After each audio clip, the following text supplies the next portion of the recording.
Imagine करिए आप case जीत गए, ठीक है। दोबारा सामने वाले ने वही केस वापस डाल दिया, तो क्या यह फेयर होगा? नहीं, यह फेयर नहीं होगा। आज का जो लीगल मैक्सिम है रेस जुडिकाटा, वो इसी बारे में बात करेगा, ठीक है। रेस जुडिकाटा में क्या होता है? कोर्ट में एक केस चला, जजमेंट आ गया, ठीक है। अ, फिर वही केस सेम पार्टी के बीच किसी ने फाइल कर दी, तो वो उस पे लग जाता है रेस जुडिकाटा, ठीक है।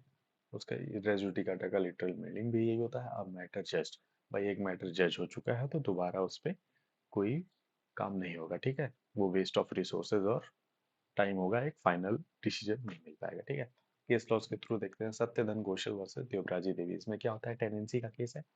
इसमें लैंडलॉर्ड कहता है भाई टेनेंट को खाली करने के लिए, इविक्शन करने के लिए। केस होता है भाई, टेनेंट लेता है टेनेंसी एक्ट का सहारा, कहता है इसके थ्रू मैं प्रोटेक्टेड हूँ।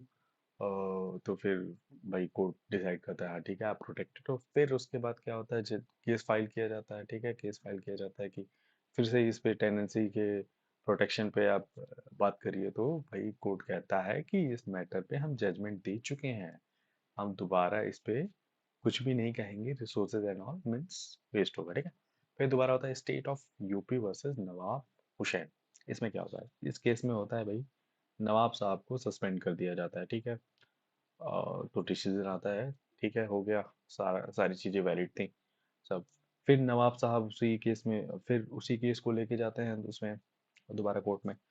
तब वहाँ उठाते हैं ये मुद्दा कि भाई जो ऑथराइज्ड पर्सन था उसने तो सस्पेंड किया ही नहीं है, इनकी कोई अथॉरिटी नहीं थी जिसने सस्पेंड किया। तो यहाँ पे लगता है कंस्ट्रक्टिव रेस जुडिकाटा। इसका मतलब क्या होता है कि भाई जब एक फैसला आ चुका है सेम कोर्ट में, सेम जजमेंट में, सेम केस में, तो आप दोबारा उसी केस में किसी एक पर्टिकुलर फैक्ट को उठा के नहीं ला सकते। इसका मतलब ये होता है कि भाई वो भी मैटर जज्ड है उसी में, और ऑलरेडी डिसाइडेड है कि जो है वो सही है, ठीक है। तो इसका बेसिकली ये मतलब होता है। सो एक्सेप्शन देखते हैं।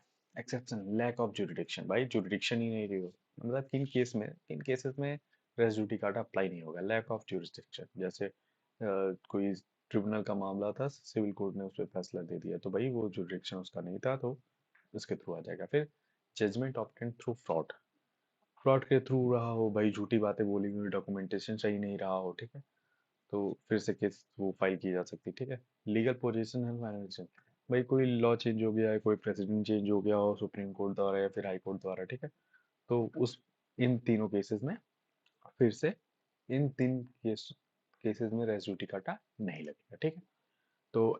तो बेसिकली रेस जुडिकाटा का एम क्या है? एम इसका ये है, इस लीगल प्रिंसिपल का, ये तो ये सेक्शन 11 में सीपीसी की मेंशन भी है, ठीक है। इसका मेन मकसद यही है कि भाई रिसोर्सेज बताइए और एक केस को एक फाइनल मोड़ दे, फाइनल, एक केस फाइनल हो, ठीक है। सो ऐसे ही इंटरेस्टिंग केस लॉस के जरिए लीगल मैक्सिम समझने के लिए सब्सक्राइब करिए, थैंक यू, और शेयर करिए।